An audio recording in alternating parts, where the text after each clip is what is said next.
Good morning বাচ্চারা, আশা করি তোমরা সকলেই সুস্থ আছো, ভালো আছো। বাচ্চারা, আজকে আমি তোমাদেরকে যে নতুন অধ্যায়টি পড়াবো সেটি হচ্ছে একটি কবিতা। কবিতাটির নাম হচ্ছে কাজের লোক এবং কবি হচ্ছেন কবি নবকৃষ্ণ ভট্টাচার্য। তাহলে চলো বাচ্চারা, প্রথমেই আমরা নবকৃষ্ণ ভট্টাচার্য সম্পর্কে দুই এক কথা জেনে নিই। কবি নবকৃষ্ণ ভট্টাচার্য 1959 সালে হাওড়া জেলায় জন্মগ্রহণ করেন। বাংলা শিশু কিশোর সাহিত্যে তার অবদান অবিস্মরণীয়।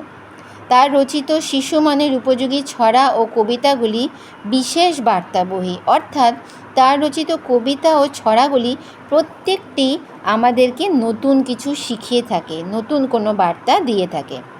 কবি ছোটদের জন্য সখা পত্রিকার সম্পাদনা করেছেন বহুদিন ধরে। তার রচিত বইগুলি হলো ছেলে খেলা, টুকটুকে রামায়ণ, ছবির ছড়া, পুষ্পাঞ্জলি, কবিতা কুসুম, বাংলার ছবি ইত্যাদি ইত্যাদি।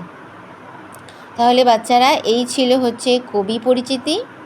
এবার প্রথমে আমি তোমাদেরকে কবিতাটি পাঠ করে শোনাচ্ছি এবং তারপরে আমি কবিতাটির প্রত্যেকটি লাইন আমি তোমাদেরকে ব্যাখ্যা করে বুঝিয়ে বলবো।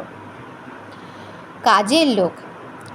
মৌমাছি মৌমাছি, কোথা যাও নাচি নাচি, দাঁড়াও না একবার ভাই, ওই ফুল ফোটে বনে, যাই মধু আহরণে, দাঁড়াবার সময় তো নাই। ছোট পাখি কিচিমিচি ডাকি ডাকি, কোথা যাও বলে যাও শুনি, এখন না কব কথা, আনিয়াছি তৃণলতা, আপনার বাসা আগে বুনি।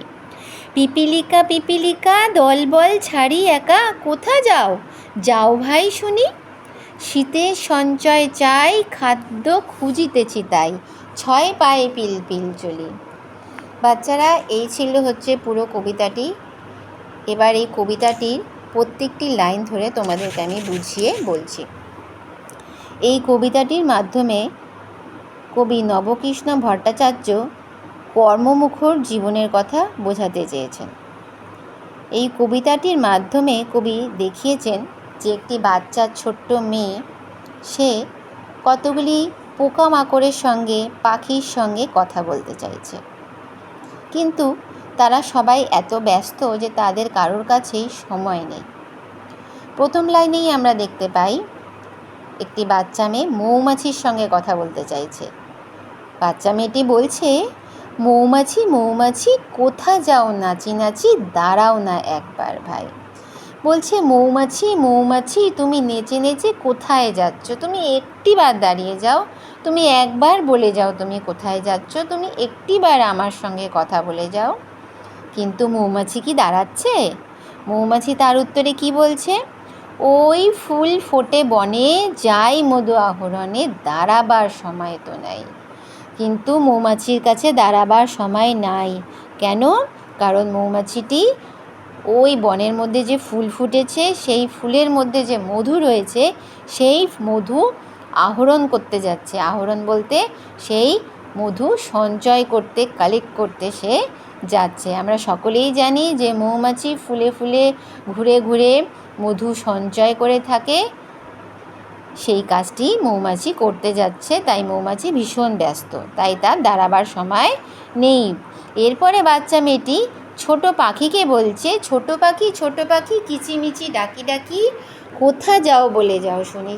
ছোট পাখি, তুমি কিচিমিচি করে ডেকে ডেকে কোথায় যাচ্ছ আমাকে একটিবার বলে যাও, একটিবার আমার কথা শুনে যাও। কিন্তু ছোট পাখিও কিন্তু তার কথা শুনছে না। সে বলছে, এখন না কব কথা, আনিয়াছি তৃণলতা, আপনার বাসা আগে বুনি। অর্থাৎ ছোট পাখির কাছেও এখন সময় নেই, সে এখন কথা বলতে পারবে না।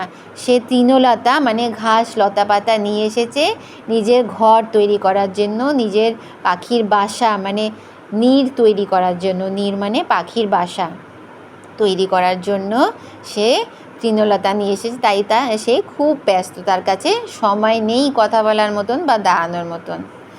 তারপরে আবার বাচ্চা মেয়েটি যায় পিপিলিকার কাছে। পিপিলিকা মানে পিঁপড়ে। বাচ্চা মেয়েটি পিপিলিকাকে বলে যে, পিপিলিকা দলবল ছাড়িয়াকা, কোথা যাও ভাই শুনি। পিপিলিকা, তুমি দলবল ছেড়ে একা একা কোথায় যাচ্ছ? একটিবার আমাকে বলে যাও, একটিবার আমার কথা শুনে যাও, একটিবার তুমি দাঁড়িয়ে যাও। কিন্তু পিপিলিকার তার উত্তরে কি বলে? শীতের সঞ্চয় চাই, খাদ্য খুঁজিতেছি তাই, ছয় পায়ে পিলপিল চলি। কিন্তু পিপিলিকার কাছেও কিন্তু সময় থাকে না কথা বলার মতন, কারণ তাকে শীতের জন্য খাবার সঞ্চয় করতে হচ্ছে। সে শীতের জন্য খাবার সঞ্চয় করতে বেরিয়েছে, যাতে শীতকালে তার খাবারের অভাব না হয়। শীতকালে তার খাবার সঞ্চয় করতে কষ্ট হবে বলে সে এখন থেকেই পরিশ্রম করতে শুরু করেছে। কাজেই প্রত্যেকটি প্রাণী এখানে ব্যস্ত। মৌমাছি, পাখি, পিপিলিকা সবাই ব্যস্ত। কারোর কাছেই কিন্তু এখানে সময় নেই বাচ্চা মেয়েটির সঙ্গে দাঁড়িয়ে কথা বলার। অর্থাৎ কবি নবকৃষ্ণ ভট্টাচার্য এখানে একটি বাচ্চা মেয়ে এবং এই পোকামাকড় এবং পাখির মাধ্যমে কর্মমুখর জীবনের কথাই কিন্তু আমাদের বুঝাতে চেয়েছেন। কর্মই আমাদের জীবন, কর্ম মানে কাজ। কর্মমুখর জীবনের জয়গানই কিন্তু কবি এখানে আমাদের শুনিয়েছেন। আমাদের এই পৃথিবীতে এরকম কোনো প্রাণী নেই যার কাছে কোনো কাজ নেই। কাজ ছাড়া আমাদের জীবন বৃথা। এই পৃথিবীতে যেমন মানুষ কাজ করে, তেমনিভাবে প্রত্যেকটি প্রাণী, প্রত্যেকটি পোকামাকড়ও কিন্তু অনবরত যার যার নিজের কাজে তারা সবাই ব্যস্ত। কর্মই আমাদের জীবন। তাই বাচ্চারা, তোমরা যেহেতু এখন শিক্ষার্থী, তোমাদের এখনের কাজ হচ্ছে ভালো করে মন দিয়ে পড়াশোনা করা। কাজে তোমাদের উচিত এখন তোমাদের কাজটিও মন দিয়ে করার, মন দিয়ে পড়াশোনা করার। পৃথিবীতে কর্মই সব, কর্মই আমাদের জীবন। অনবরত আমাদের কর্ম করে যেতে হবে। অলসতা আমাদের জীবনের মূল মন্ত্র নয়। আশা করি বাচ্চারা তোমরা বুঝতে পেরেছে যে আমাদের কর্ম করে যাওয়ার কথা বলেছে।